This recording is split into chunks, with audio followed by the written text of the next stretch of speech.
Hello, everyone. It's me, Andrew. I'm here in my home in lovely Ligonier, Pennsylvania. Hopefully, you all had a great weekend and are having a great start to your week.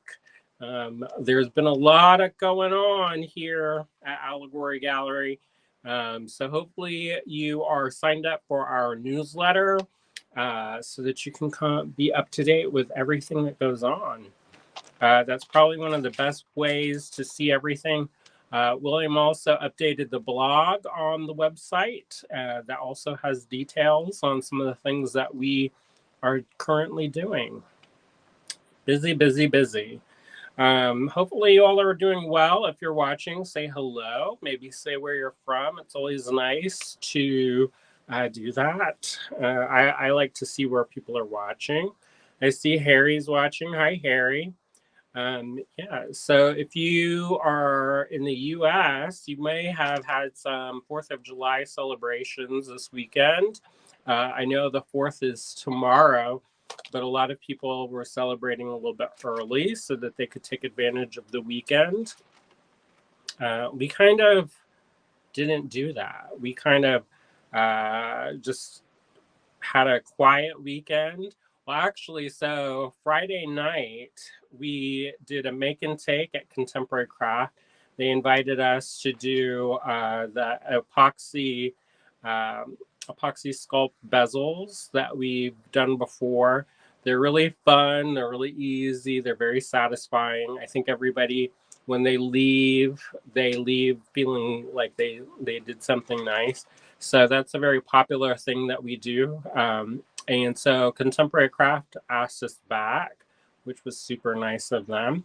The Teetotalers, which is a group of sober individuals who plan kind of social gatherings to hang out with each other.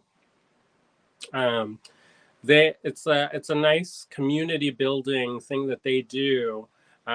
One of the things that one of the co-directors mentioned was that there's a lot of stuff for people who are just entering recovery.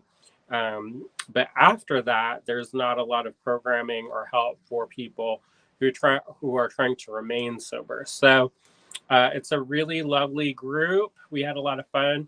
But then somebody at the end had accidentally I was using my phone to take some pictures, and I was using my phone also to pull up their logo. And somebody accidentally picked up my phone when we were cleaning up. And, I do most of my work on my phone, so I can't really be parted from my phone.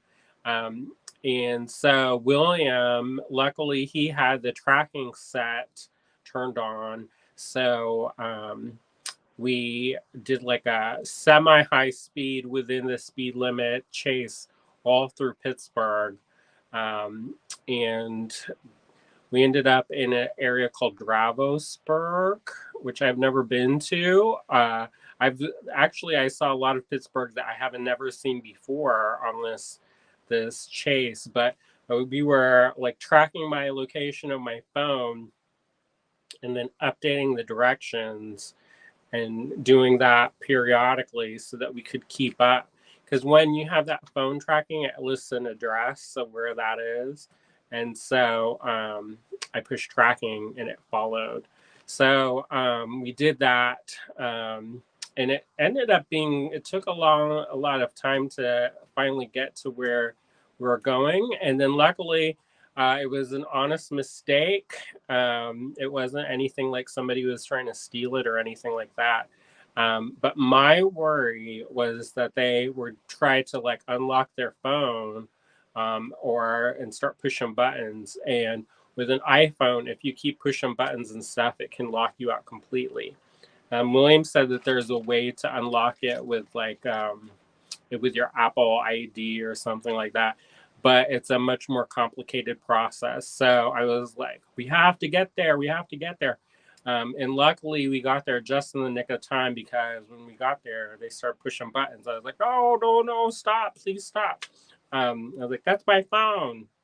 And so we got my phone, And I think they put their phone in their bag and kind of just didn't think about it.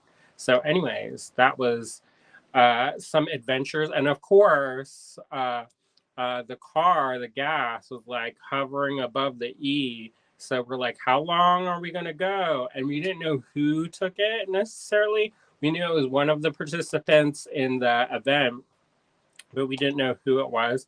So one person said that they drove from like an hour away, and I was like, "Oh boy, I hope it's not that person." But it was a lot of fun. Besides that, I mean, it wasn't too bad that adventure, but it was definitely not something that we had like planned. So, anyways, let's see. A couple folks have been watching or tuning in.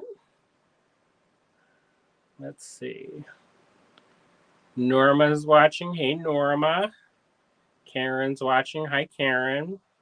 Diane says, hello. Chris has Lady B at her class, so I have you on my TV. Oh, fun. Fun, fun, fun. Donna's watching. Hi, Donna.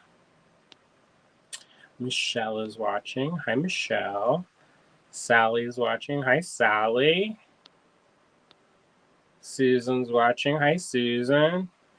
Yeah, so we did that on Friday night, and then by the time we got home, because we then had to drive home, we got in pretty late. And then what did we do on Saturday? Well, the weekend has been pretty rainy and kind of humid and sticky, and there's were a lot of thunderstorms, and then the fireworks. People were setting off fireworks all weekend, and so Gilbert, he's a very sensitive boy, so he was having a hard time this weekend. So I was cuddling him a little bit and giving him a little extra attention because he has a lot. I didn't know that cats could have anxiety, but I guess it's not like that wild of an idea. But so he was like hyperventilating at one point. So we took him down to the foyer in our house. We have these diffusers set with like these calming things for cats. And I don't know, actually, I don't remember the name of them, but they seem to help him kind of relax a little bit. And so we kind of went under there and kind of um, sat underneath the table a little bit because we have a little table in our entryway. And so he's mostly chilling out there the whole weekend, hardly moved at all. But yeah, so he had a hard weekend. Hopefully tomorrow's not super wild. Yeah. So then on Saturday, we started posting about all of our plans for July and for the summer. So if you did not see, and William, if he's watching, maybe he can drop a link or I can do it after. But the book club book for this month is When Women Were Dragons. So we're super excited about that. And that kind of dovetails nicely with our kind of summer of fantasy. So if you don't know what I'm talking about, we just launched it this weekend. So the calendars are kind of popping up everywhere.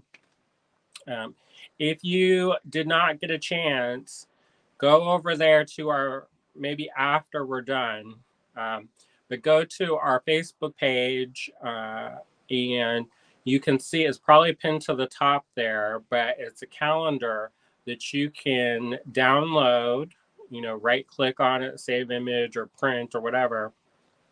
And we purposely kept it very plain, the calendar, so that people, when they print it, they don't have to have like Technicolor,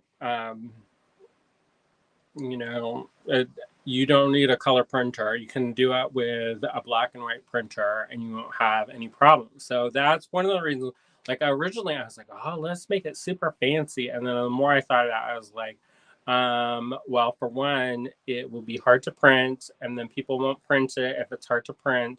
And I don't know about y'all, but sometimes on our printer, our color printer, if we're low on a certain color, it won't print at all.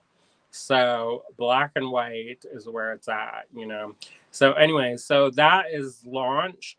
Um, and one of the reasons why we launched that is because, and we've been meaning to do this for the past couple of years, is um, at some point, I can't remember when we started doing Beat in the New Year.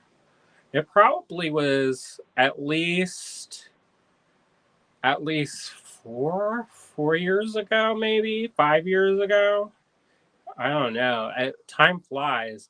But every January, we would release a calendar. And I used to do a kind of a version of this on my blog way back 15 years ago, at least. Um, and every day had a prompt, and then you made something based on that prompt. Now, I know it's super hard to keep up with that. Daily prompts are not easy, especially when you're busy.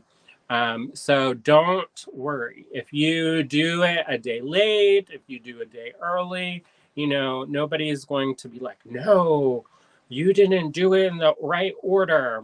We're pretty easy breezy like that.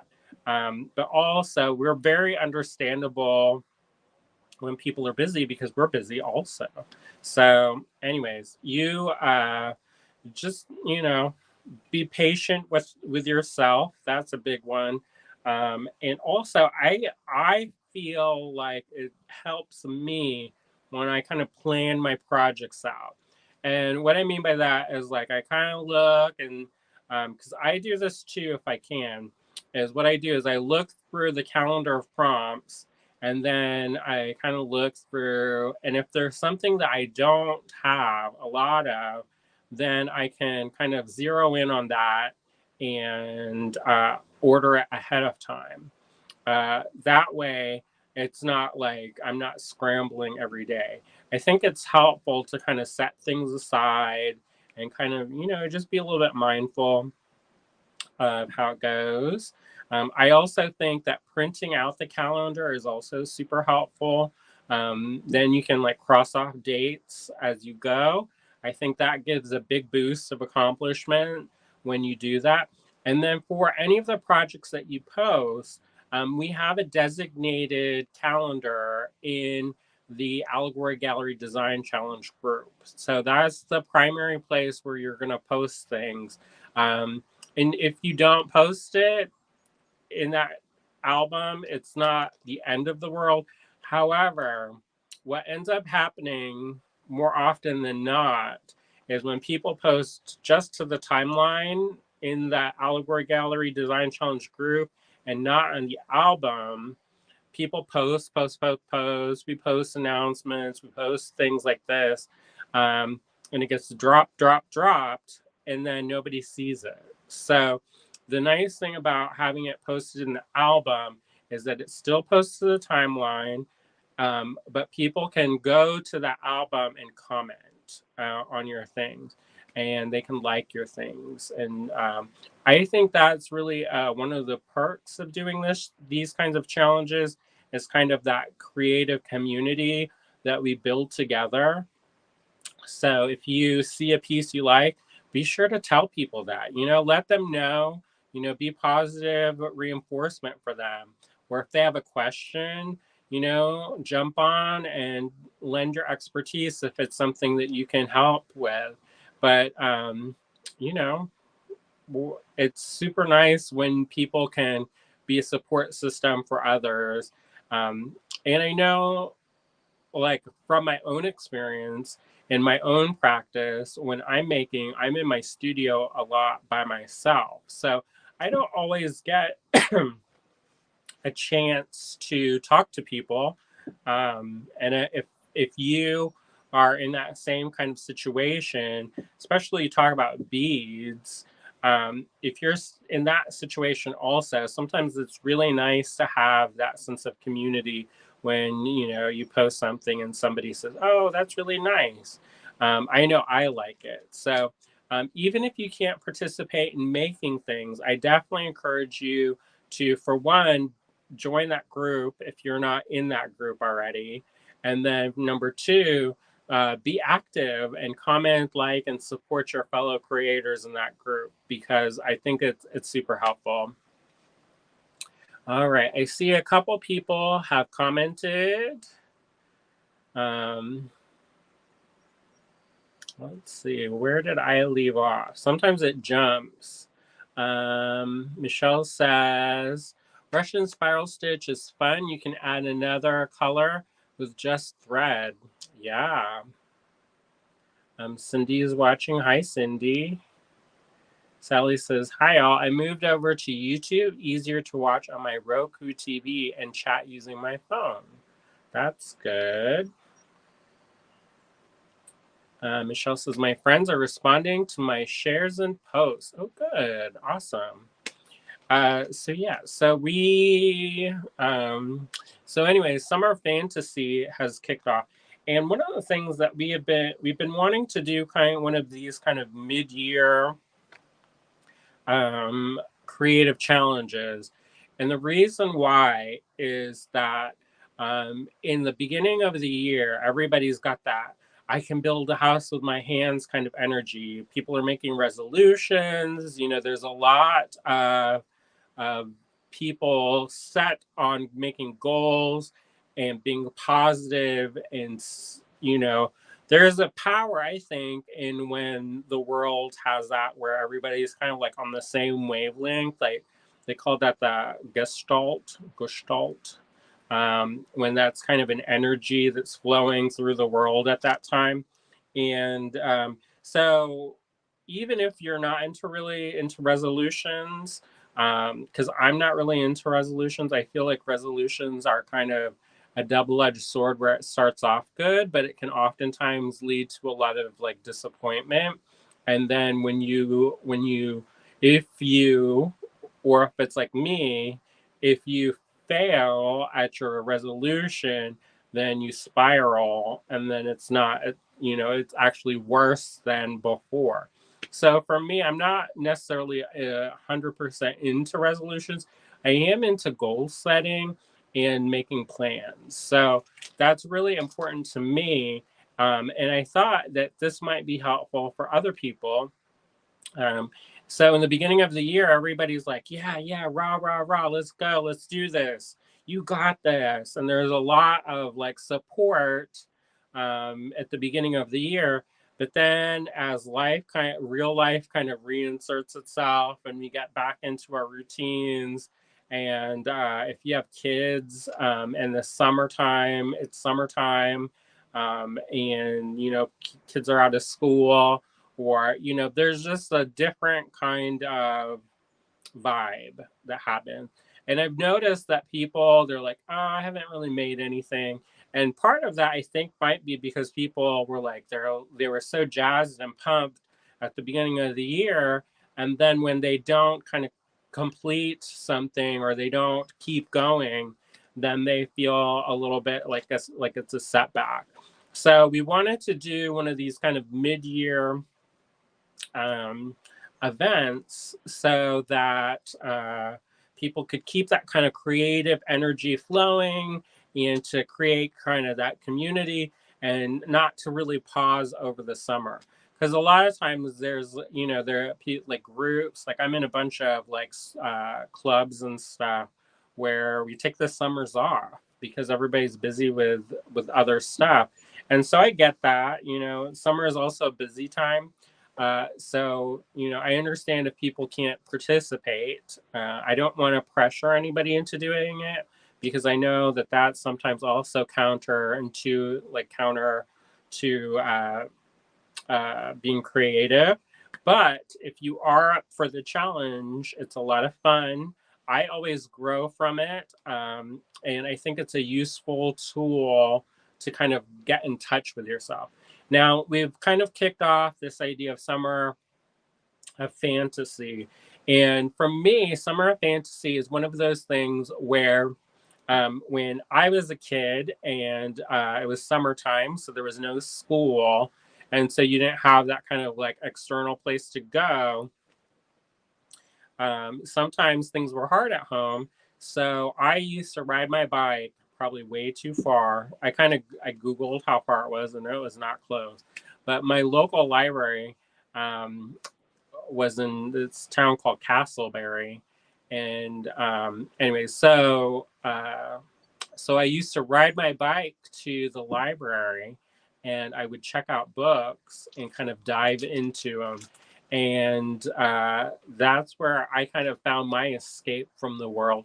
And I think one of the cool things about fantasy is, anything can go, really. There are certain kind of rules and stuff about like how fantasy is like magic and like sci-fi is space. But that still there's this kind of idea that anything goes.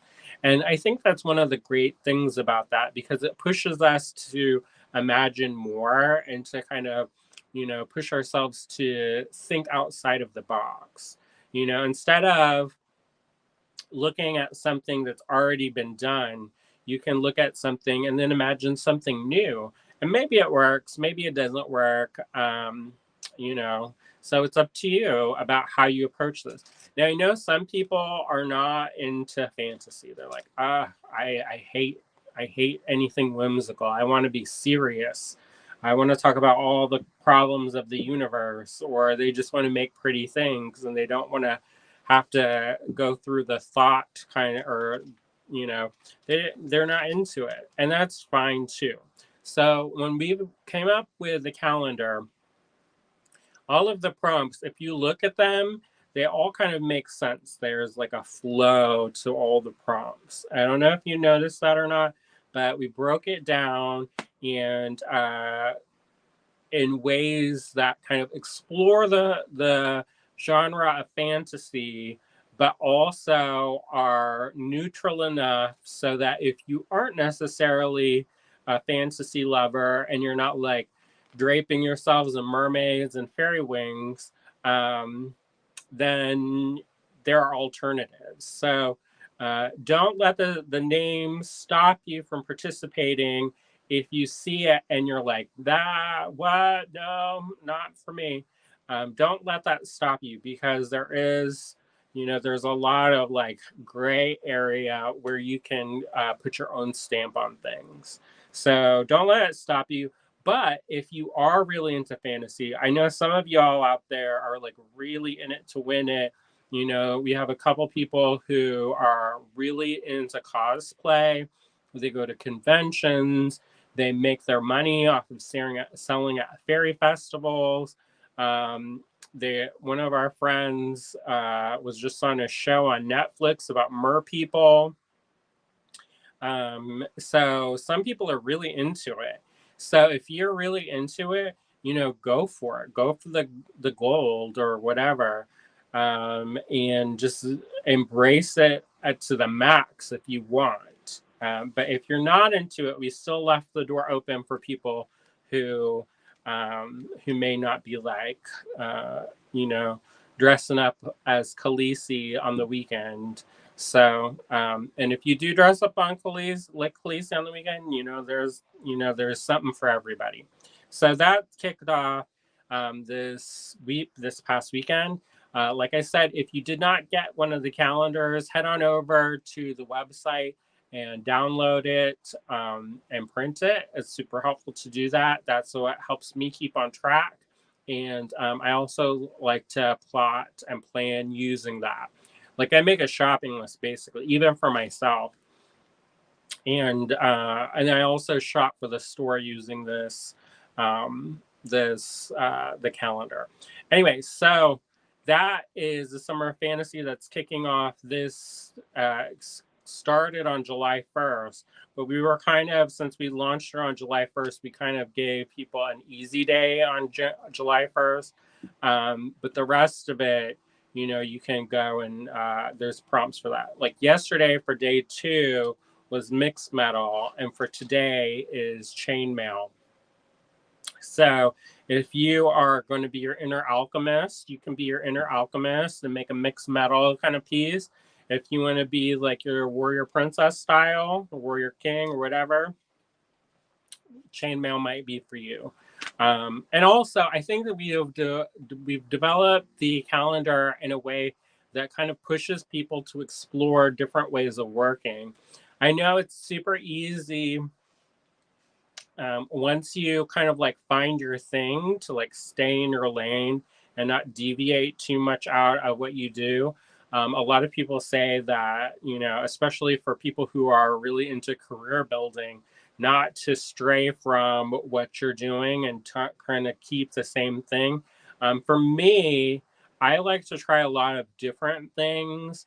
And I don't know if y'all notice that or not, but I like to try a lot of different things, and I feel like working in other materials helps inform my practice in different mediums. So, for instance, like I was doing blacksmithing, and that really has helped some of my fine metals kind of work, because there are different things that you can see on a larger scale that you may not notice when it's like this big, but you can definitely see it when it's much larger.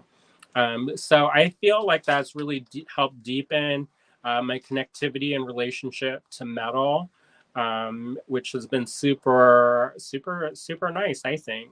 Um, so, especially, and then there are some people who I've seen them do this, is they'll look at other craft areas, and then they'll take ideas from those other crafts and adapt it to like jewelry, which is a cool thing. Like somebody was like ceramics are very similar to enameling. So I've seen this happen where people will take things that were done in ceramics and kind of bleed them over into enameling, and then it becomes like a new thing. And the same thing that's happening now with like powder coating, people are taking things from enameling and pulling them over into powder coating. So it's pretty cool. Anyways, so I encourage everybody to do it if you can do it. I think it's fun. I'm not going to pressure you to do it, but I definitely think you can get a lot out of it if you want. So with that said, we also wanted to help people be able to stock up on things. So we are currently offering a sale. It's for 21%. It's in the online store. That's www.allegorygallery.com. It's only for the online store. It's not for the in-store, only for online. That's www.allegorygallery.com. And you can save 21% off your order using coupon code 1776, the numbers 1776. And people are like, how did y'all come up with 21%? Isn't that like a really weird number? Well, what we did is we added 1 plus 7 plus 7 plus 6. So that's how we got that, in case you're wondering. It's like some homespun numerology up in here. But anyways, so we did that, and that's all this week. You can take advantage of that. And if you're curious about more of the details about that, you can always go to the Facebook group or the online store, and all of the information is listed there. Also, the newsletter, of course, is a very vibrant place to stay on top of all the stuff that we're doing. We try to do new stuff all the time, so just keep that in mind. You can also sign up for text messages. Yeah, that's also a great way to keep up with everything that we're doing. Now, on this past Saturday, we did not have a Saturday morning tutorial with Jen. Unfortunately, with travel and different things like that, we were unable to film. However, if you did miss hanging out on Saturday and you have missed some of the other tutorials that she's done, uh, take advantage of the gap in time and catch up on some of the tutorials. If you didn't see today, for our Summer Fantasy Beat in the New Year schedule, is all about chainmail. And just last week, Jen did a really fun Byzantine chain tutorial, And before that, I can't remember what the week was exactly, um, but she did show how to make your own jump rings and doing basic wire work. So that's super handy dandy. If, for example, you run out of jump rings, you can definitely go and make your own, and then you're not kind of stuck. It's also a good opportunity to, if you're going to do something, say with mixed metals, and you don't have a certain color of the metal, you can make your own. So there you go. Yeah, so I see a couple more people are watching. Cheryl says, "Howdy, love your necklace pendant." Oh, thanks. This is by Kat Cole, who does a lot of enameling on steel. I won this as a raffle for Crafting the Future. They did a series of DIY raffles that artists were encouraged to post something and then raise money for Crafting the Future. And Crafting the Future is a really wonderful organization that helps support BIPOC people in the craft community and amplifying voices that are usually historically marginalized. So that's a really wonderful thing. If you aren't familiar with Crafting the Future, I would recommend checking it out. It's a really lovely organization. They also, if you have somebody in your life who's young, who's BIPOC, that it's a great place for people who are trying to get into crafting, who maybe not have that as an option all the time. So yeah, check that out. I had an enamel pendant with some black opals that I made and raffled that off, and we raised some money for them that way. So that was a lot of fun.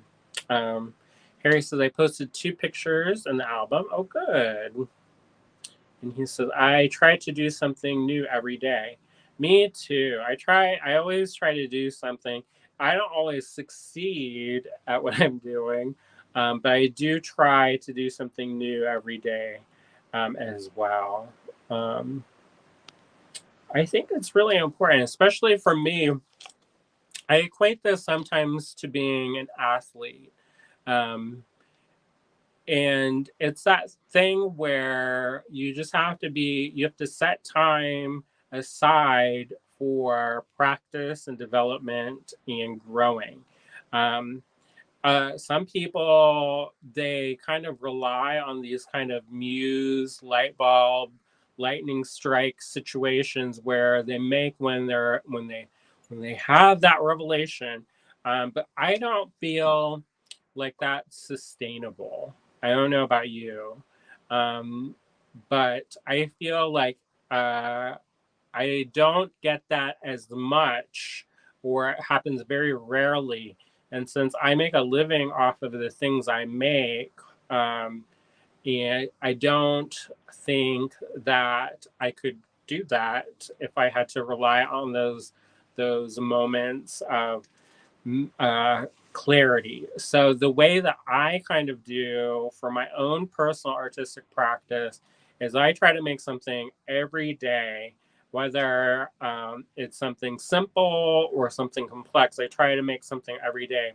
I worked with a really wonderful artist in college, and he said that he drew a line in his sketchbook every day to remind himself that he's an artist. So no matter where he is, no matter what he's doing, he always has time for at least one line.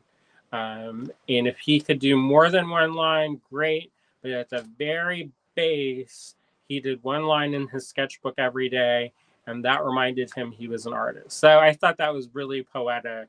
But also from a practical perspective, I think it's good. You just keep making. You're much more productive when you do that.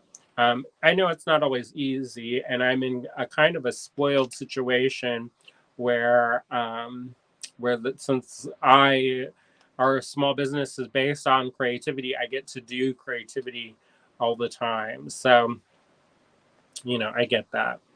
Um, Michelle says, we just spent $1,000 on tires and probably 600 more on a router. really can't right now, but we'll keep sharing. You know, we get that too. We just spent, I don't think Williams made the appointment, but we haven't taken the minivan in, but it's not going to be inexpensive. And we had a flash sale to help raise money for it. So I understand, you know, for as much as we have selling opportunities in these videos and on our website and all this other stuff, you know, because that's how, you know, we pay the bills. We understand also that that's not, you know, you can't always just do what you want to do. Sometimes, you know, you have to make choices and you have to prioritize certain things. So we try always to create opportunities. If you don't have the ability to buy stuff, you can still participate and you're not kind of locked out, because a lot of stuff is like that, and I don't like that. So we always try to do something where there's an alternative option, so that if you can't, you can still be a part of everything. And like you said, sharing helps a lot too. So sharing our posts and stuff like that helps boost the signal and get us, you know, to touch in touch with other people that we might not have otherwise. Ann's watching. Hi, Ann. Marianne's watching. Hi, Marianne. Yeah, so we've got fun crap. All right, so how about we flip it around? I'm sure I'm missing something, but I think I kind of hit on all the highlights. If you are in town and you are local, we will be closed in store tomorrow. So if you are trying, if you're going to visit, if you're going to come and you're going to be in town, and you're not regularly in town, let us know. You can always email us at info@allegorygallery.com. And, you know, we can run down and open by appointment, but the store is going to be closed.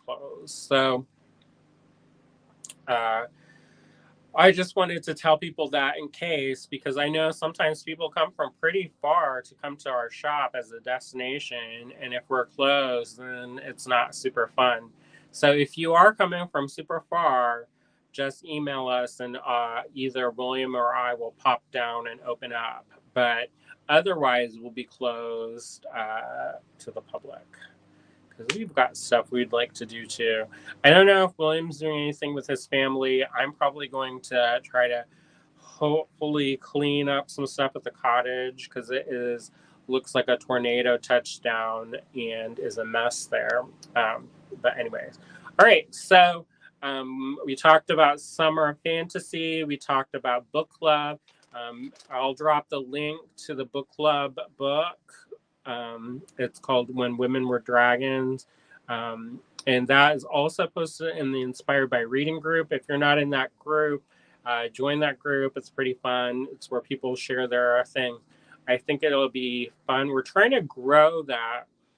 During the pandemic, it kind of died, and so we're slowly trying to resurrect it, because I enjoyed it. It's one of my favorite things that we did as in-store programming.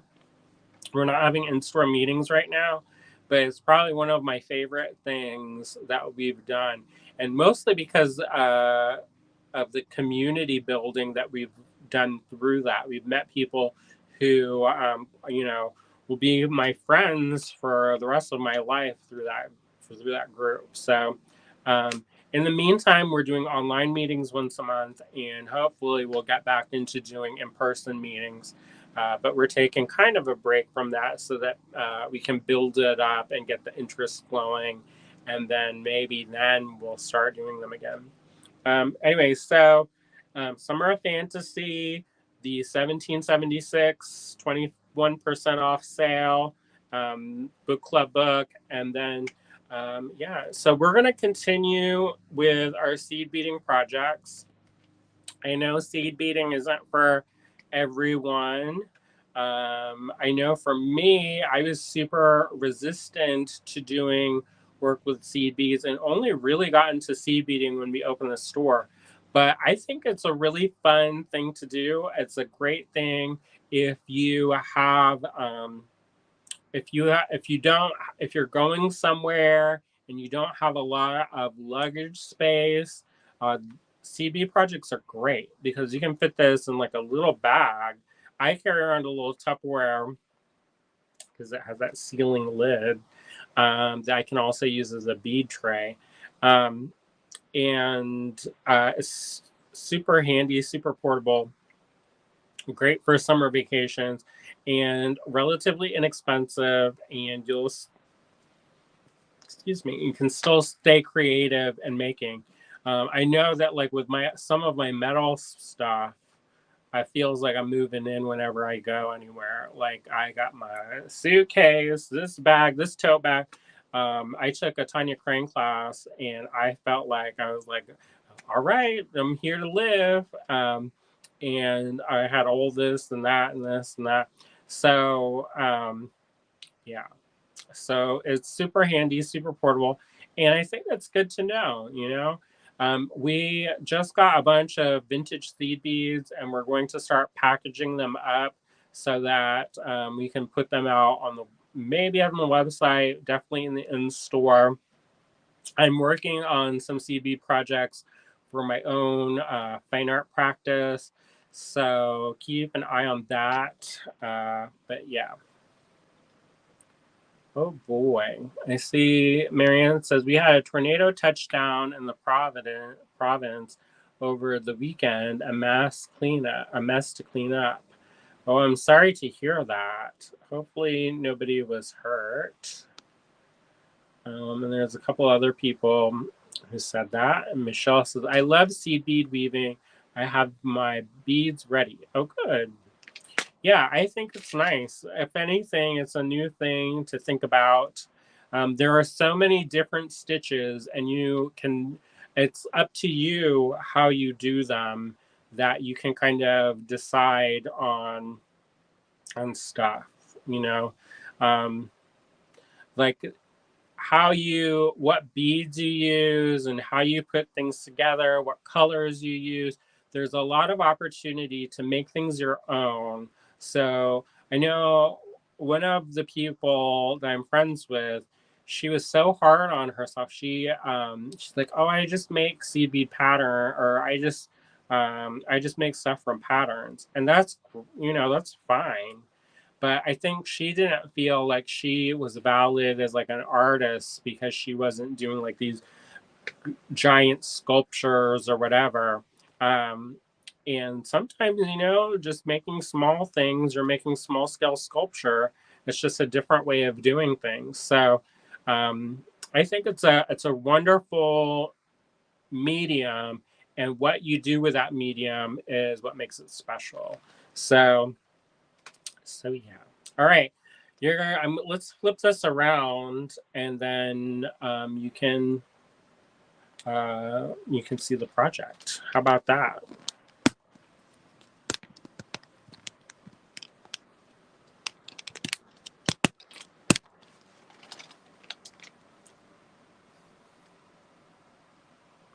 Oh, and normally William is on Mondays, but because he usually goes to his work on Tuesdays, they made him go into work on Tuesdays and on Monday instead. Let me try to move this.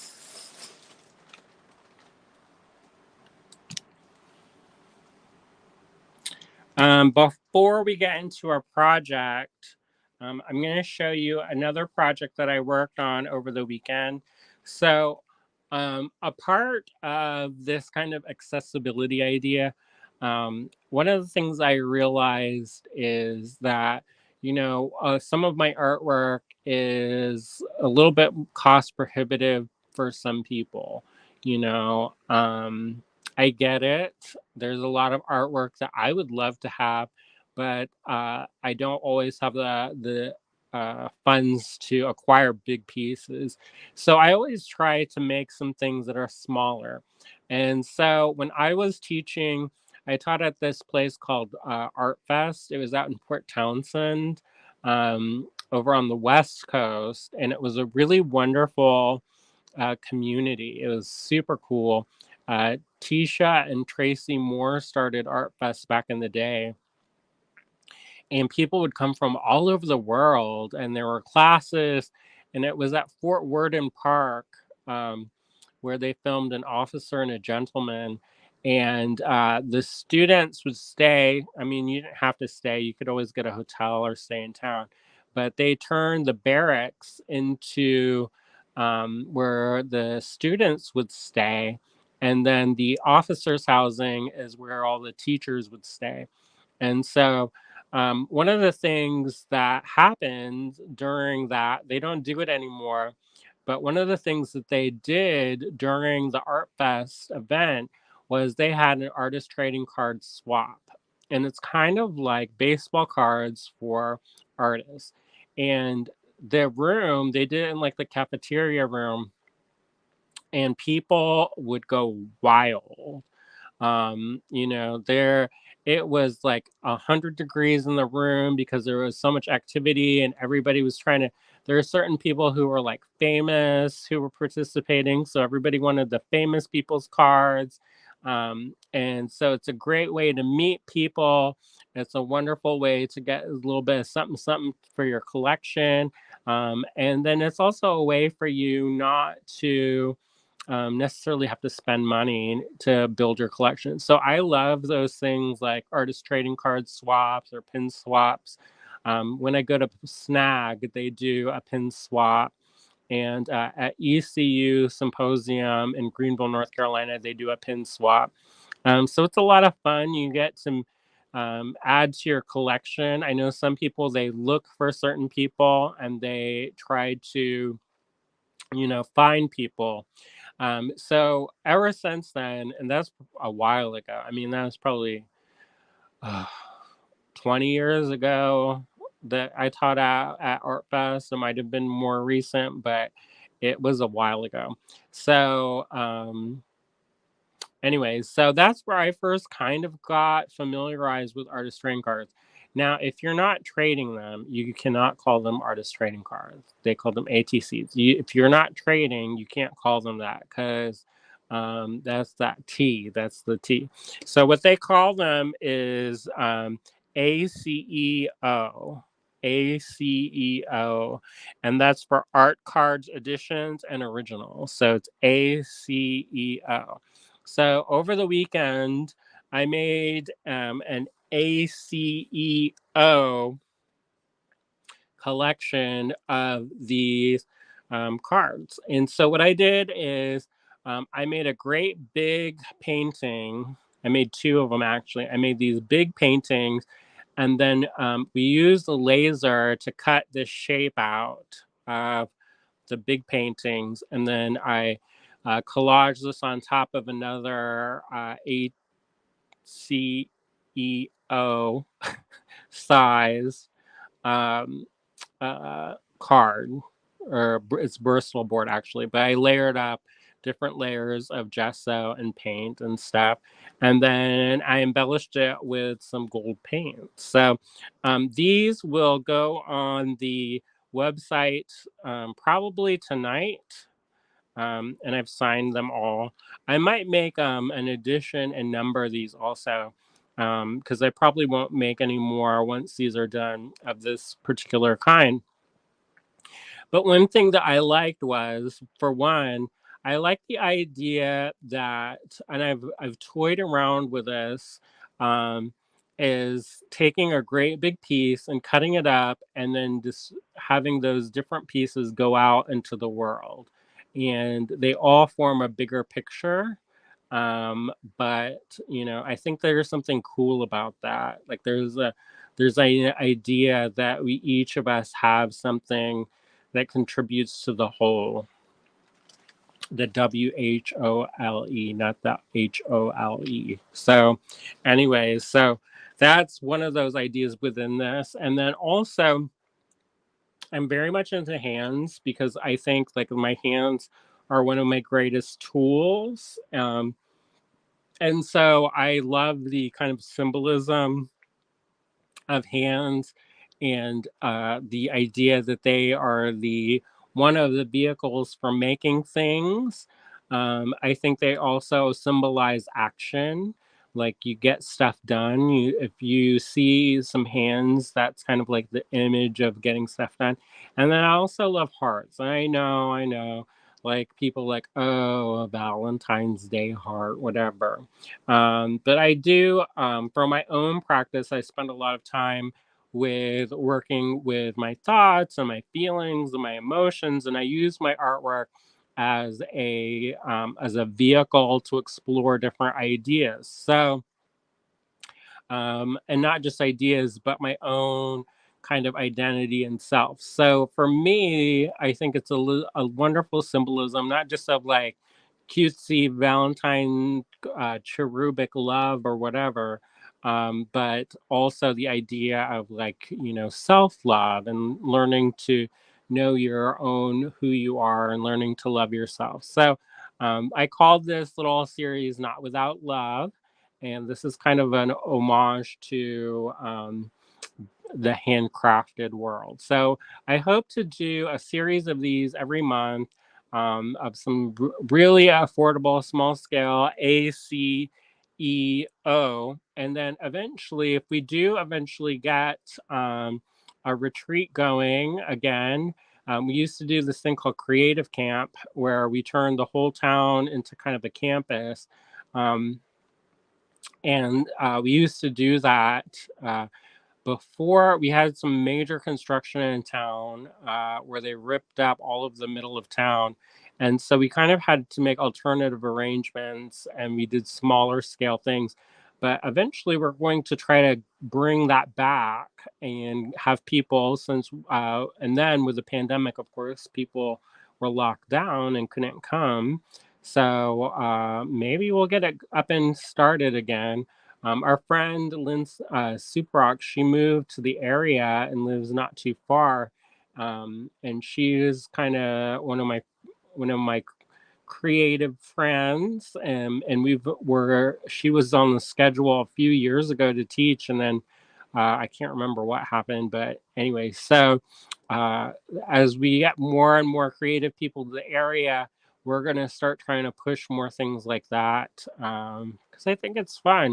In-person meetups are a lot of fun. We can do a lot of stuff, and there's stuff that I can show you online, but there's also stuff that is much easier to show in person. So for the folks that can make it out to our area, we hope to bring that back. And one of the ideas, when we do get that going, is maybe we'll do some ATC artist trading card swaps, or we'll do an earring swap or a pin swap or a pendant swap or some kind of swap. Maybe we'll do a different swap. I was going to say we should do one every night, but that ends up being a lot of work in the end. But anyways, so this will hit the online store sometime tonight, hopefully, and people can get this ACEO card. And yeah, Not Without Love. And I think I made, I think 32 of them. So once those are gone, then they'll be gone. So, anyways, there you go. Um, and says that hand and heart is very cool. I look forward to seeing them all. Yeah, they all are similar, but they're all different. So they're all kind of similar, where they all have the same cutout and they all have the same kind of background and they all have kind of the same painting, but they're all different. So um, you'll see that. Harry says, I like the gold on the heart. I got gold leaf this week to add to my gel print. Yeah, I was going to add this with gold leaf, but that's all at the cottage, and we're still down to one car. And William was at his other job today, so I did gold paint. I think it still looks nice. It actually looks, I think, pretty good. But I was originally going to go and do gold leaf, so. Um, but yeah, I love gold, if y'all didn't notice. All right, so let's get down to the project, and hopefully I can remember how to do this. That's not probably not instilling the most confidence. So I decided to use this little tiny felt instead of this great big felt, because I had this great big felt, but it kept slipping and sliding because it was heavy. And I just really need it to hold the beads, really.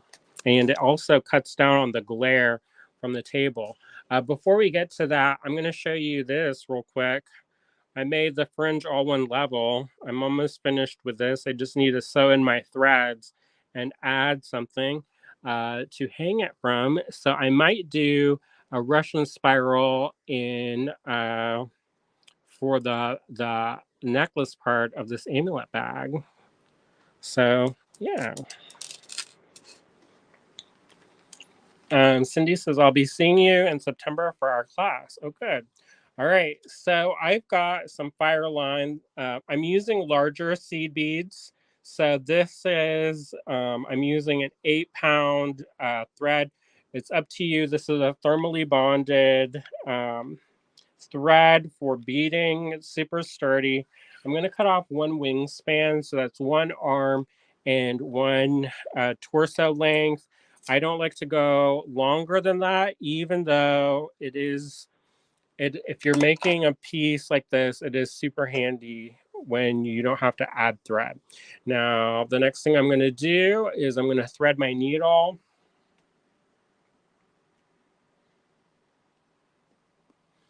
And let me see. It's always kind of tricksy to do this when you're on camera because I look through the camera or on the viewfinder, and then sometimes things don't always look the way that they should. So, anyways, all right. So there's a lot of different ways that this stitch can get together, and uh, come together. And so one of the things you kind of do is you kind of have to play around with the different sizes if you're going to do an alternate design. It's possible and you can definitely do it. Depending on what beads you use, you'll kind of have to play around with the sizing a little bit because they all make a little, if you use larger beads, it changes it from using smaller and vice versa. So just be aware of that.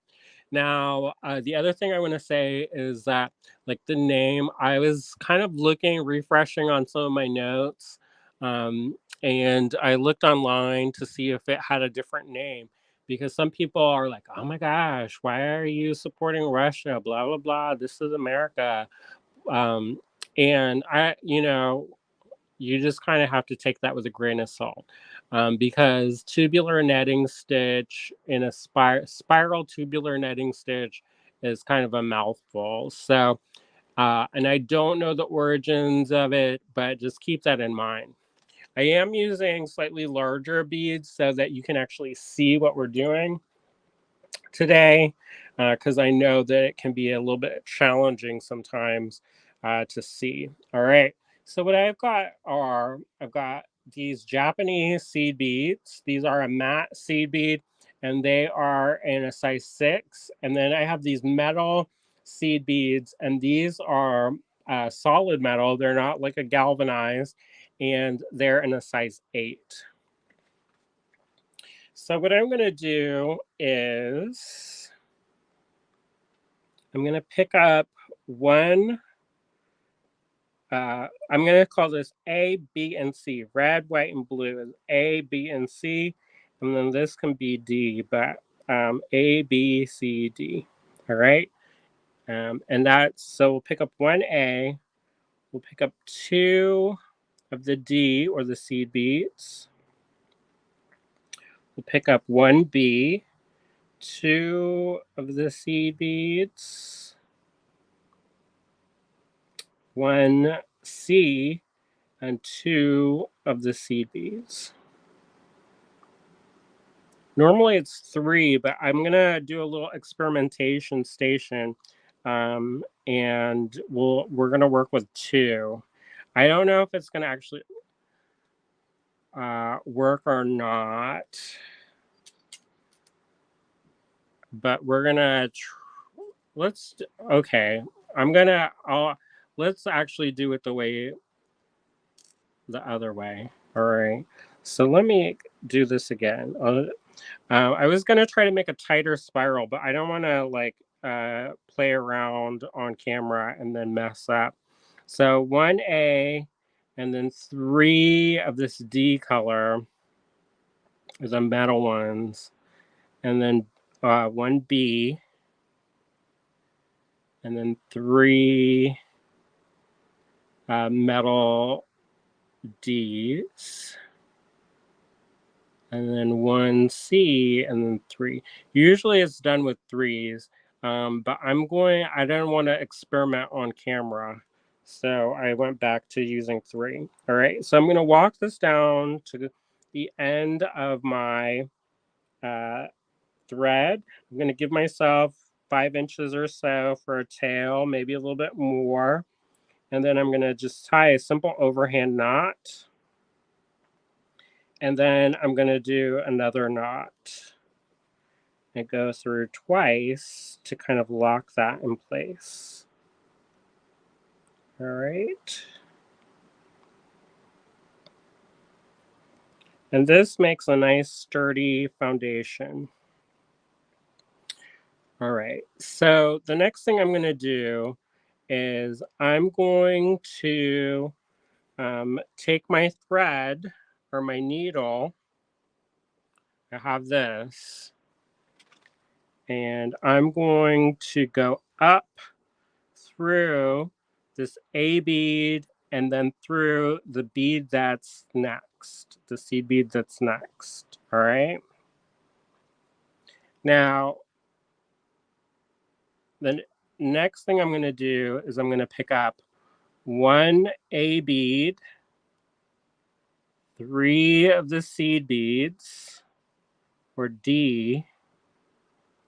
And then what I'm going to do is I'm going to pass over 1, 2, the B, and then go up through the bead that is after this B bead. So I'm going to skip over these 2 Ds, this B, and I'm going to go up through this seed bead, directly following the uh, the B bead, the white bead.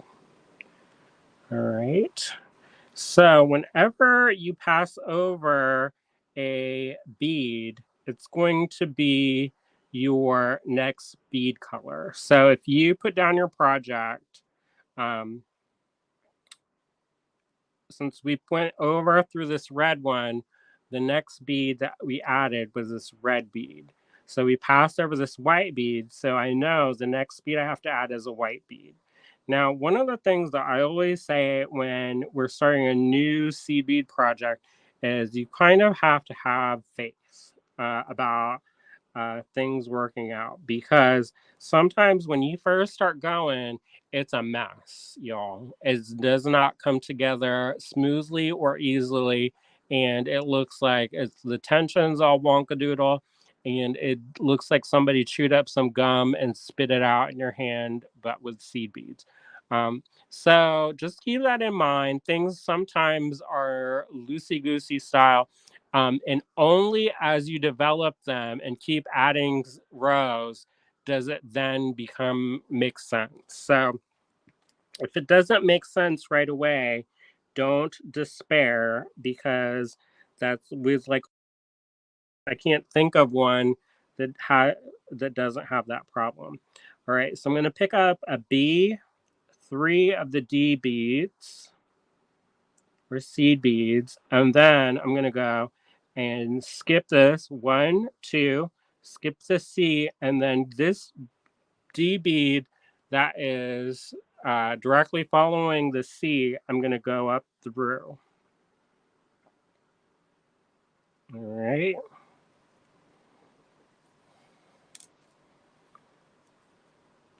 And as I'm working, I'm going to be pulling tighter and tighter so that the tension's right. But for now, you're seeing this is making it's almost kind of like this weird flower, or kind of like a hurricane kind of symbol. And it looks like it's going outwards like a circle. And for now, it is. So the next thing we're going to do is we're going to pick up one C bead and three of the D beads, and then we're going to count. So we're going to count two of these seed beads, one, two. We're going to skip over this A bead, and then we're going to go up through the seed bead following the A bead. All right. Now, since we've reached the end of our row, we're going to have to do what's called the step up. No, Channing Tatum is not going to come and visit, unfortunately, but you know, that was a joke. But anyways, so the step up is when we reach the end of the row, we then go up through the A bead and then out through the bead following it. So when you reach this end, then you go up through this. So we're going to go up through that A and out through that bead that's following directly after that. And then I'm going to start pulling a little bit tighter so that I can get that tension started. All right. So we just passed over this red bead. So we know we have to add one. So that's one A, three of these D beads.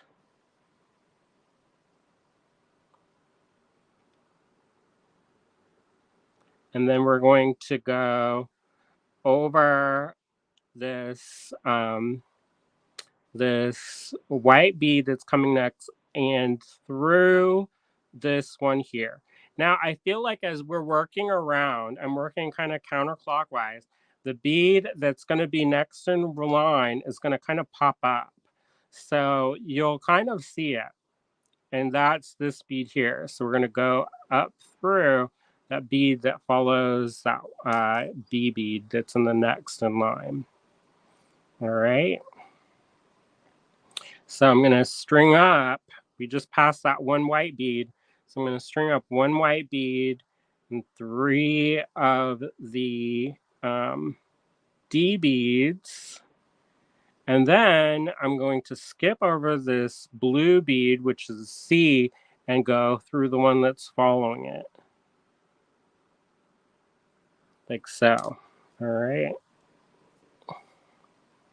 And then since we just passed the blue one, we're going to pick up a blue, and then we're going to go through three of these seed beads, metal seed beads, and then we're going to see this. This is where the next bead in the row, and then we're going to go up through that one.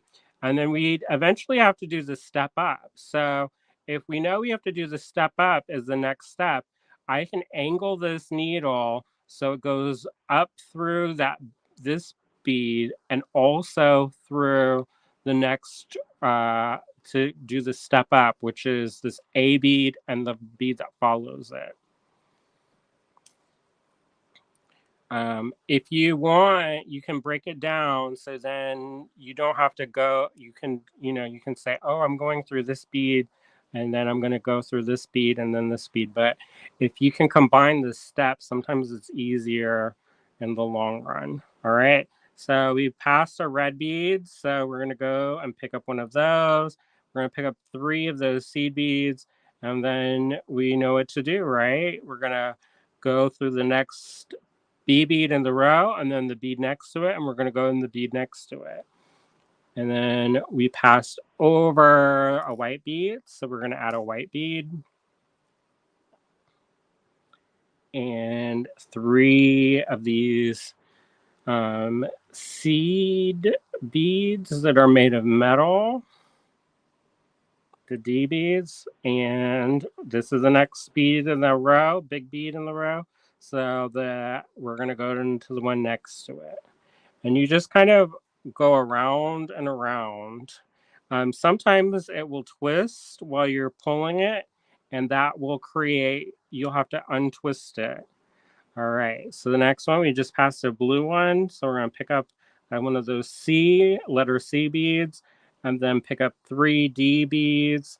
And then we're gonna go through this bead that follows the next one. And because we're gonna have to do the step up in the next step, I just do it at the same time. So I go through the A bead and then the bead that's next to it. And that's how you do the step up. That's probably one of the most confusing parts, is the step up.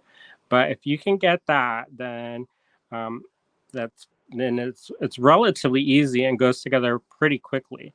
So every once in a while, I'm going to give this a tug and make sure that this is nice and tight, because otherwise, if you have it loosey-goosey, your finished product will be more loosey-goosey. So every once in a while, I give it a tug so that I can get that to do that. So I'm going to pick up 1 A bead, 3 seed beads from this letter D. This is the next bead in the row, this white bead.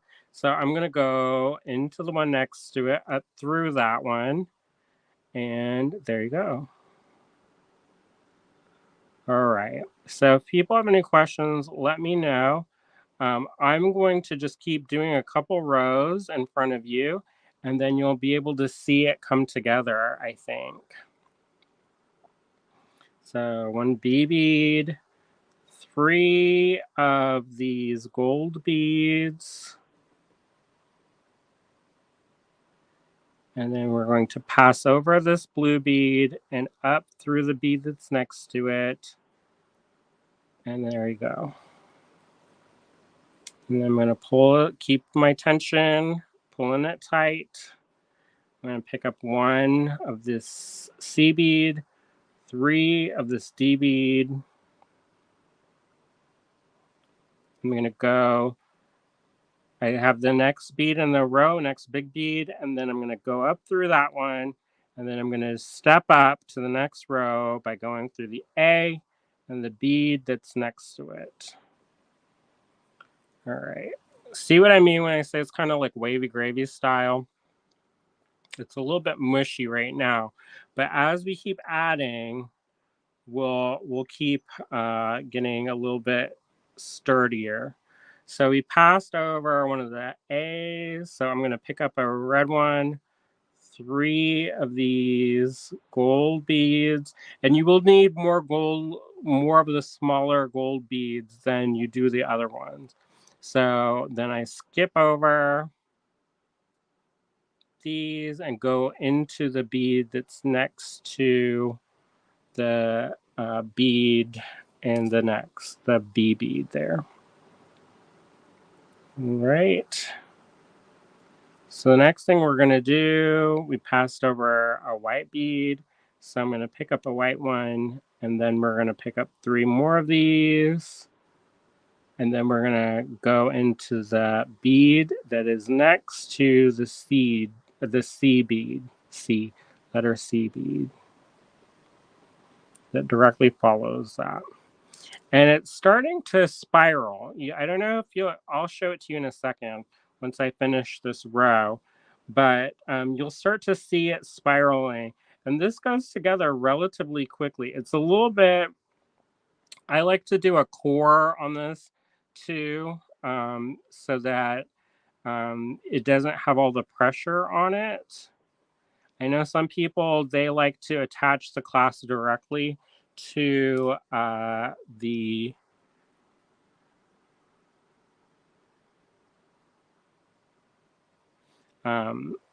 if you do that, it gets a little bit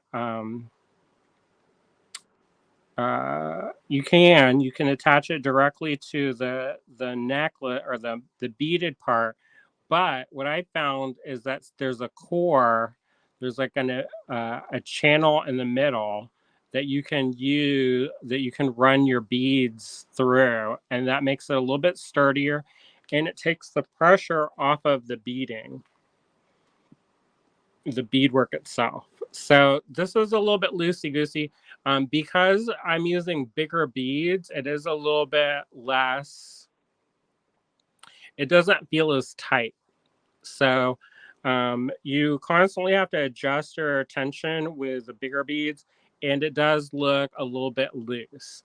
But if you use beads that, if you use smaller beads, it tightens up a little bit quicker. All right. So we're going to start a new row.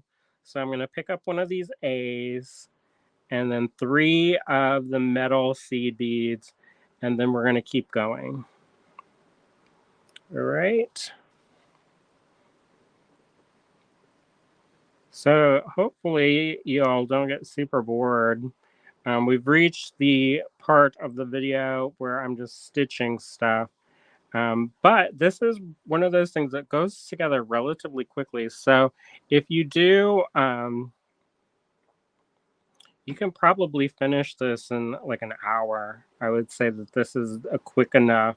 Once you get that kind of stitch down, it does go, you do get into kind of like a rhythm, and you can then start seeing where the beads go. It's kind of like peyote stitch where you're filling in the gaps, and you kind of see where you're going next because of the beads kind of make the shape once you know where you're aiming.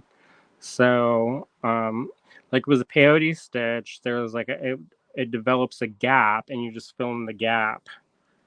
So this is kind of like that, but a little bit different because you have to kind of look. It's the bead isn't directly next to it. You kind of have to go into the bead following the next one.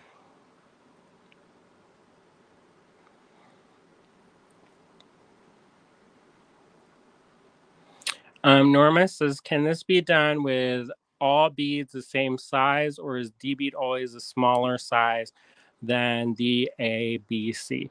You can use whatever you want. You just have to play around with it. If you do, uh, generally speaking, I've always kind of seen the D bead be the smaller be smaller. But it never hurts to try it. Um, and I've also seen you don't necessarily have to have 3 colors. You can have, but it does make it easier to show when there are, these are technically 4 colors, but it does make it easier to see when you have different colors. But you can do this all with the same color bead. It just makes it a little bit harder to see. But you can see that this is developing the spiral, right? It's making this. So, with the power of TV, I'm going to show you the one that I did. And this is for my day 2 prompt that I started for the mixed metal ones. And I use those metal seed beads, size 8 seed beads. I also use these hex cut. I don't know if you can see that. I use these hex cut.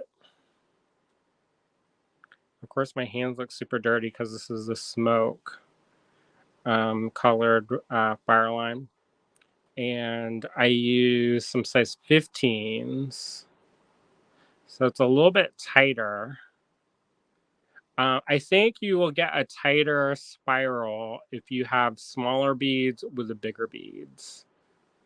But we can try it. I'll test it out. Here, let's do this live.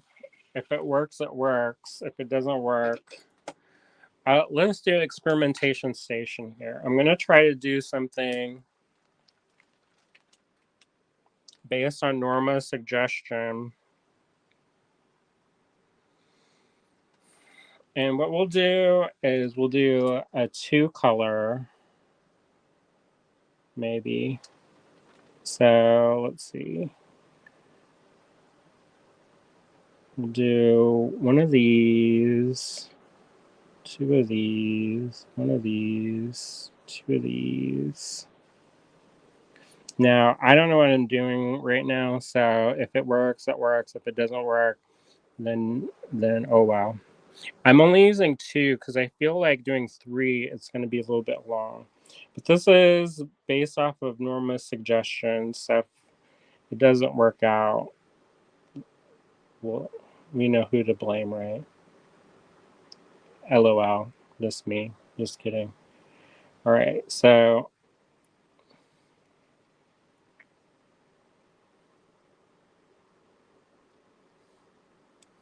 all right, so we went up through here, so it'll be here, will be next. Go up through that, and we'll pick up 1 red and 2 blue. We'll skip over the red, going up through the blue.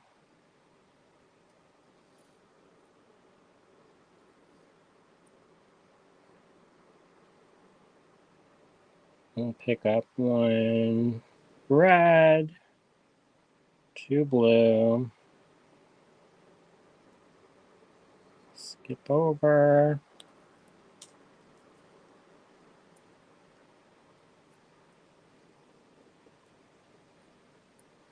Red, 2 blue.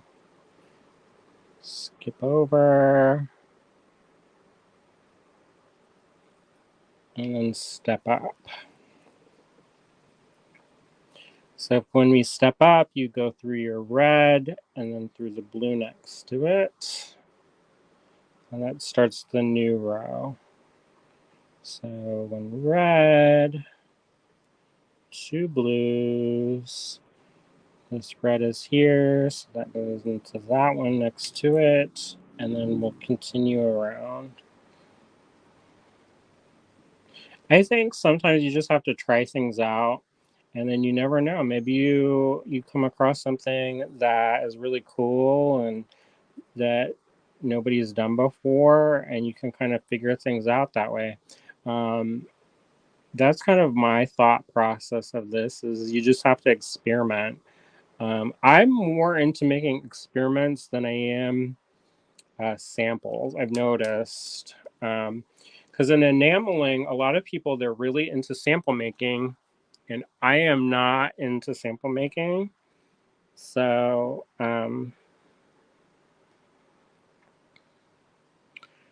that's one of the things that I kind of struggle with. So we're just going to keep going and testing this out, and then I'll see if it works, and then we'll all see if it works. And if we invented something new, then we'll give Norma credit. If it doesn't work out, oh well, no big loss. I do think that using the smaller beads in between, you do get a little bit of a tighter spiral maybe. And the beads kind of want to pop up.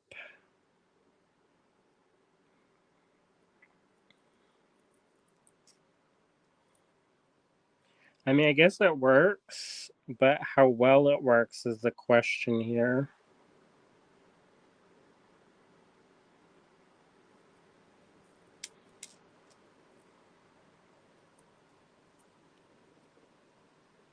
So let me keep going.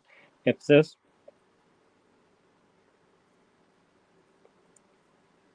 all right.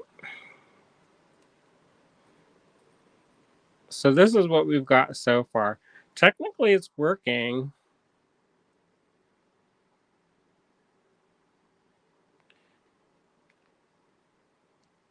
Marianne says, I always blame the one not there. So William, he's not here either. So this is what it kind of looks like. So I mean, it works. And I think if you have more, if you go longer, it will work. However, I think, you know, it doesn't have that kind of it doesn't look there's those bugs that do stuff with gold and they make like this tubes. That's what this kind of looks like to me. This does not look as much like that. Like you can see the difference. So I don't know. I think if I redid this, I would do 2 gold seed beads instead of 3, maybe. And I think I would add a white one in here instead so that you can see it. I mean, and Norma says, I do see that it looks looser and not as attractive. What I would say is if you do this with a larger bead, I would go through, once you get more length and you finish your length, then I would go back through it and reinforce some of these knots and I call them anchor knots, but they're really called half hitch knots, and work your thread through there so it tightens up. And I can see that it works, but it is looser right now. But this is pretty loose too. But it's not as like, the spiral isn't as tightly conformed or tightly formed as, say, this one. So if you did this, I would say go back through. April's watching. She says, hi, Andrew, popping in to see what you're up to. So today we're doing a Russian spiral, and we have this kind of patriotic color way, 4th of July style, since tomorrow's 4th of July. And so this is the project that we started. And then Norma was like, what would it look like if you used all the same size? And so I just did a little test here to see it. I think it could be cool, especially if you like bigger, chunkier kind of style. That might be cool. Also, if I use the 3 colors instead of just these 2 colors, I think that could be a cool thing also. So I'll keep testing on this, but this is what it does. Anne says, oh, so pretty. I love the mixed metal spiral. It's very elegant. Thanks. I think this is a little bit tighter. Like it feels more tighter. I also use these different kinds of beads in there. So it adds a little bit of a something something to it. When you use the same beads, I think it doesn't have that kind of visual opulence that saying using the different kinds of beads does. So there you go. All right. So today we looked at this. I could finish this on camera if you want to hang out. If you don't want to hang out, and you have other stuff to do in your life, then I'll stop. But I can hang out if y'all want to hang out. Now, when I go to finish this off, what I'm going to do is I'm going to take some flexible beading wire and run that up through the center. And depending on what color I might, since this is pretty an ample size hole, I can also add beads on that so it looks beaded. Man says nap time. Yeah.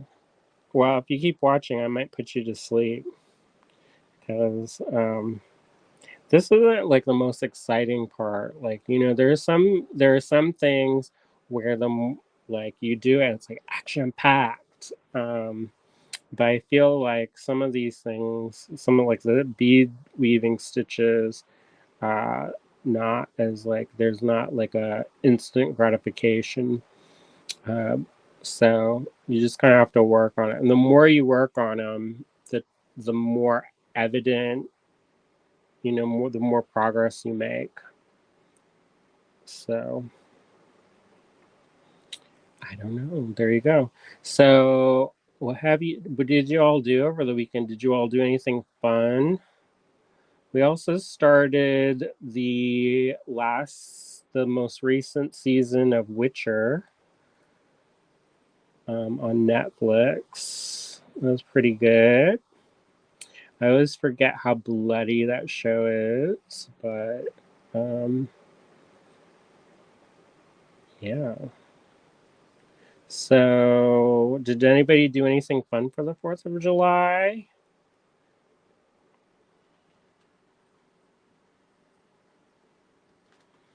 Marianne says, I had a very short nap during a history live, but it wasn't enough. Yeah, I feel you. I have been having the weirdest kind of sleep schedule lately. For myself.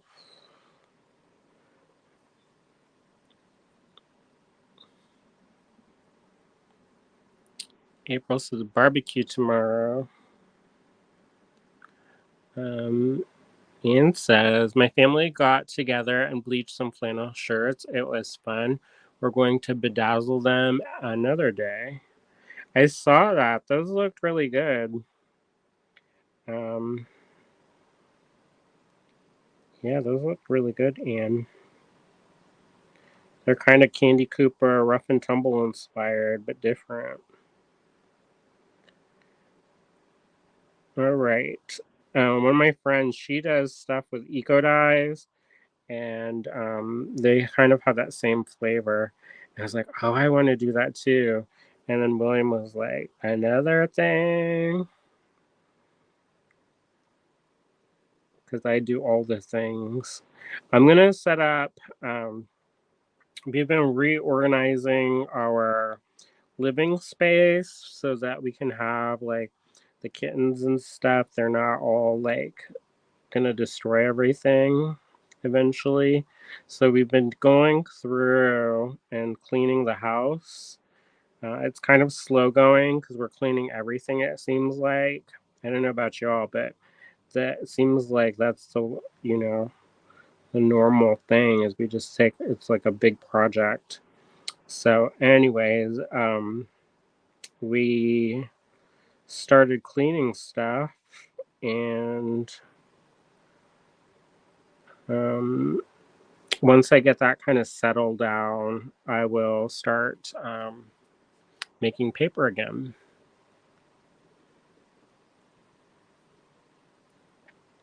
Michelle says, "Okay, I got the hang of it." Yeah, once you get the hang of it, it's pretty fun and easy.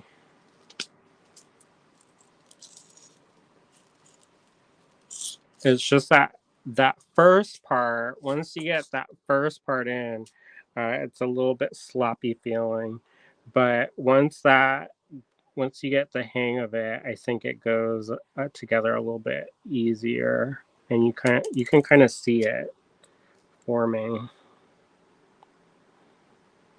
Michelle says, "This is my third one." Oh boy, you went. Oh, you said you did this before, didn't you? Yeah, this is a stitch. I don't really use it very often, but I always am very like it looks nice when it's done. So I'm like, why don't I use this? I think one of the reasons why I don't use this as much as say like a tubular peyote, which I do a little bit more. I use a little bit more is um that it feels a little bit the other one feels a little bit sturdier. I don't know. I think this is one that there's just one that some that I gravitate towards more and ones that I don't do. Like I don't really do a lot with herringbone. I know some people they love herringbone stitch. Um but for me, I don't really I don't know. There's something about the beads sitting kind of cockeyed that it doesn't naturally I don't naturally gravitate towards it. So I feel like that's with a lot of things. Like you'll once you try certain things out, there are certain things that you're like, oh, I want to try this next, and you have that kind of curiosity that will push you forward to doing the next kind of thing. But if you don't, then you won't. Hi, William. Hello. How's it going? It's going. These little babies. William's home. He's gonna try to feed the cats. The kittens. They run wild when he goes, so we'll probably get a cameo from the kittens. So release the Kraken style.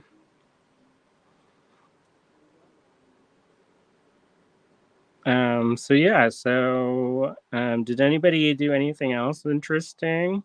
I'm listening to a audiobook. I'm also working on the July Patreon tier reward. I started it early and I thought I made progress early, but then it's like a lot of things. Like I get that first initial work done, and then so we have a visitor.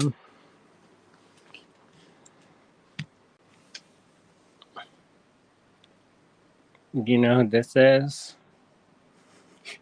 She's more interesting. Looking. She's There she is. She'll clean her little eye out. I know.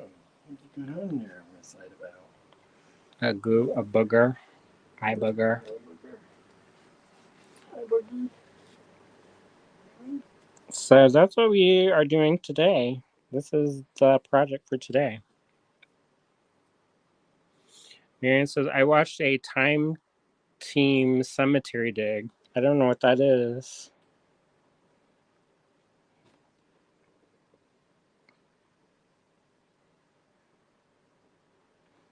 What is it? Hmm? Marion said that she watched a Time Team cemetery dig. Time Team Cemetery. Is that YouTube? It's much different in temperature up here than downstairs. It's hot up here, y'all. It's gross. It is. I'm getting kind of a headache, but probably like 20 or 30 degrees hotter. You're telling me. I was trying to sleep today and I was like gasping for air like a fish. All right, so here goes. This is what the project looks like so far. I'm gonna have to add some thread to finish this because I've only made 3 inches, but that goes up pretty quick. Like if I was just working solidly on this, I could probably finish this in like an hour. So I'm going to show you how I add thread. I know that this is not how everybody adds thread, but this is the way that I was taught to add it. I learned a lot of stuff from Dottie Westerfelt. All right, so whenever you're doing adding thread, you're going to make a slip knot. So I leave a tail so that I have room to work and weave that in. So I use my 2 fingers like this. I fold over the fire line or thread until it makes a loop. I pass the shorter leg so it crosses underneath of the circle that I just made. And then I take my fingers, I put it inside the circle, and I pull that up through the bottom, and that creates a slip knot. And so you take your needle, you pass your needle or working thread through the slip knot. You hold this down, and then you pull. And you can actually hear it make a pop. And then you take the 2 shorter threads and you'll make a knot. Now, if you're using like size 15 seed beads, you make like 1 knot. But since these are great big honking beads, I'm going to do 2. Because sometimes if you have smaller beads, you can clog up the holes if you use a too small or too many knots. But because these are great big beads, then you don't need that. All right, and then I'm going to thread my needle, and that's how you add thread. I've seen a couple people do it differently. Like I've seen people, they'll go into the work, and this may make it tighter, I don't know, but they'll go through and they'll find a thread bridge somewhere in the inside of the work, and then they put it through there and they tie it in and then they weave it up through. And that may make a sturdier connection. I don't know. It just, for me, it feels weird um, where it doesn't make as much sense to me conceptually. So you kind of have to do the thing that works for you. I think a lot of these things, like with all things, there are some general rules about how things come together, but there's no like hard and fast, like if you do this, you'll be cursed for all life. There isn't that kind of thing. Um, so a lot of it is about playing around and experimenting, and you take those basic kind of foundation ideas, and as you work with them, you can kind of bend the rules. So if you wanted to add stuff into this, you could definitely do that.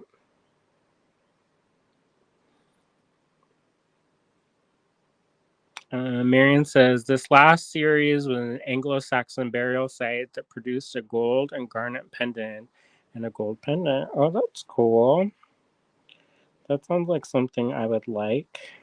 I've been really into, there's a couple archaeological sites and or feeds that I follow, and I always love to see what people kind of find. I saw the most recent one I saw was they found a cave in the Philippines with all these skulls, and one of the skulls they had this their teeth, they drilled little sheets, or they had these little tiny round sheets of metal, of gold, and they drilled holes in the teeth, and they said this is probably super painful, but then they kind of wired the scales, the gold scales, into the teeth, so the teeth looked like they had fish scales, like these goldfish scales all over them.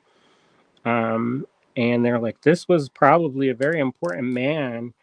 But like, um I'm like, how is this person important? Like, what is the, like, why did they do this? I'm always curious about that kind of stuff myself.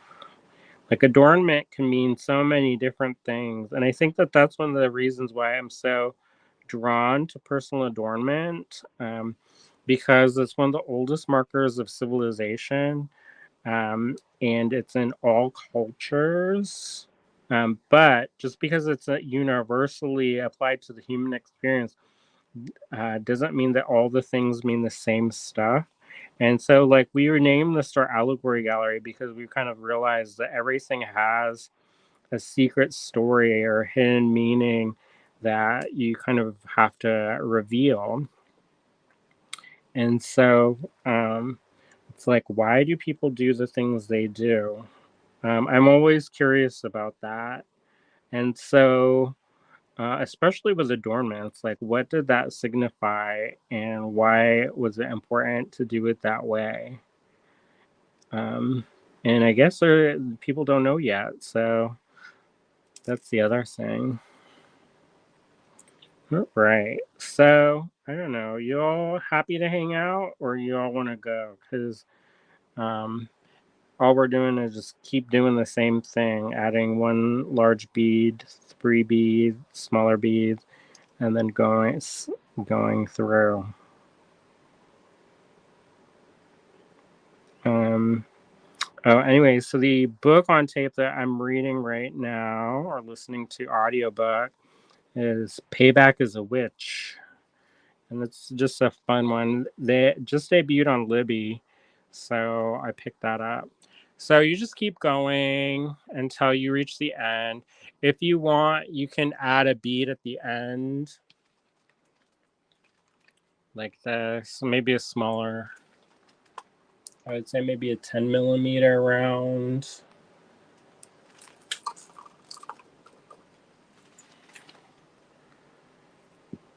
At the end is kind of like a finishing touch. and then run the flexible beading wire.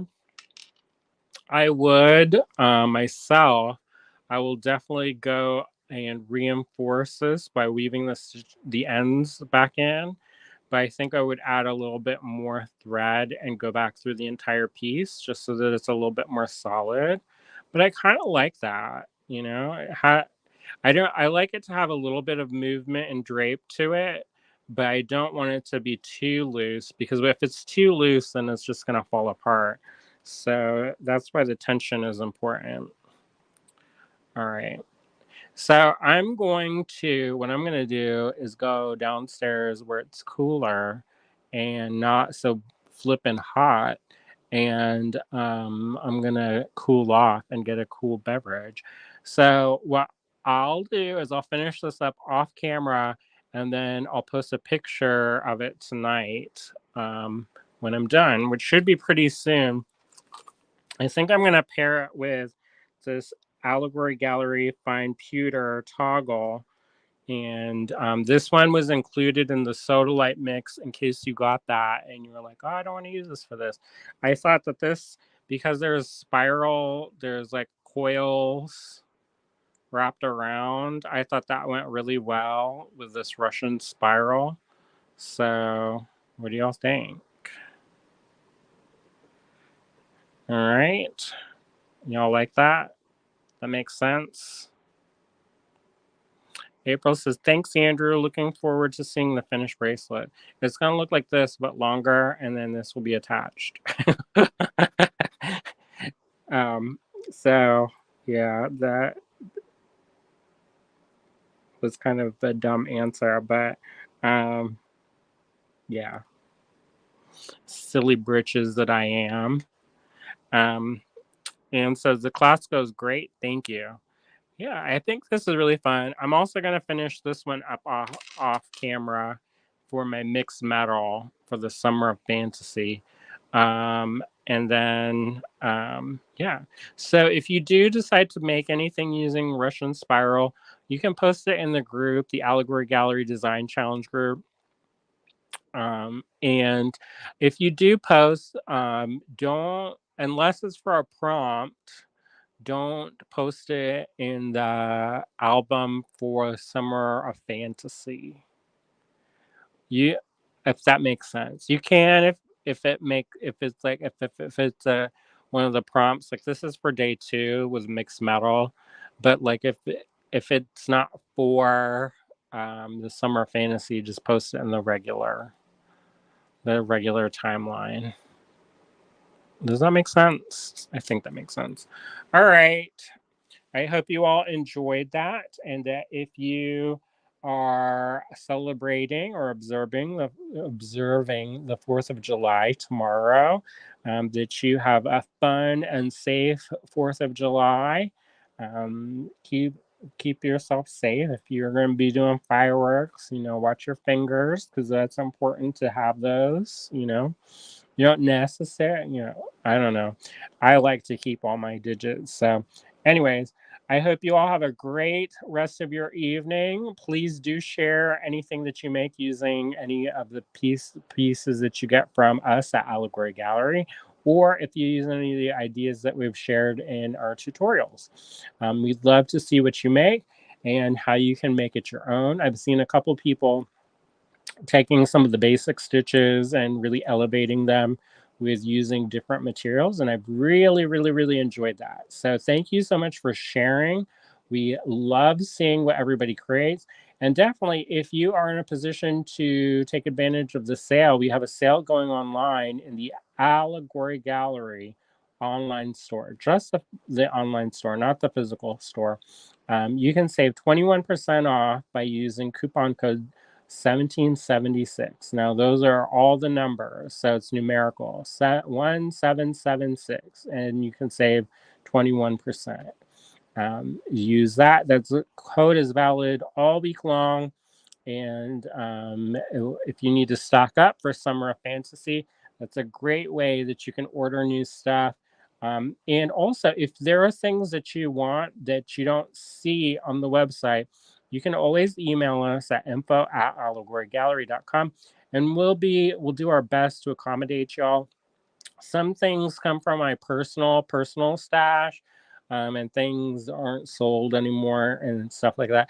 So sometimes I can't, but sometimes I share too. So um, don't be don't hesitate in reaching out to us, because we are a full service bead store.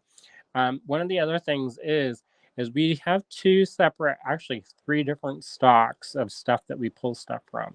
So for the online store, we usually keep everything in the online store, but occasionally we'll do like a store tour or an online selling event or different things like that. So we pull from different places. When people come into the physical store, unfortunately, we cannot pull stuff from the online store unless you give us a little bit of a heads up.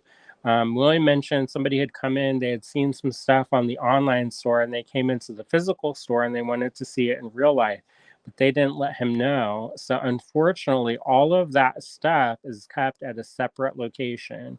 And we used to have it in the back room, but it was starting to take over the back room, and there wasn't any room for Barb and like all the shipping materials and all that. So we moved that out to Star Cottage Studio, and unfortunately he can't like stop and be like, hey, y'all, I'm going to leave for 30 minutes. Um, so, yeah. So, unfortunately, they didn't get to see what they came and drove all the way out to see in person. But if you ever do come in the physical store and need to see something from the online store, just let us know beforehand and we'll try to accommodate you. We can't always do that, but we will do our best to do that if we can. All right. So I hope you all have a great rest of your evening, and that you're staying creative and making things, and that you're going to make some stuff for the summer of fantasy. All right. See ya. Bye.